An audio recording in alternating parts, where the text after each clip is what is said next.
ভাত খাবার পর সবসময়ই মনে হয় বেশ একটা মিষ্টি কিছু হলে বেশ জমে যায়। তো ভাতের শেষে মিষ্টি মুখ এটা কিন্তু অনেকেরই প্রিয় খাবার। আবার দেখবে ঝাল খেয়ে একটু মিষ্টি খাবার ইচ্ছা হয়। তো এক এক সময় এক এক রকম কিছু বানানো হয়। সব সময় তো সব জিনিস থাকে না।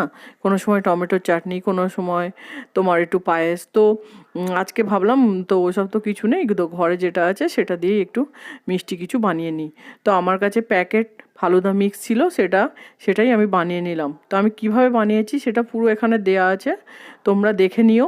আর কতটা পরিমাণ কি দেয়া আছে সেটাও দেখে নিও। শুধু একটা কথাই বলবো, এটা কিন্তু বানাবার সময় সব সময় যাতে দুধটা না মিক্সটা যাতে না দুধের মধ্যে বসে যায় সেটা কিন্তু খেয়াল রাখতে হবে।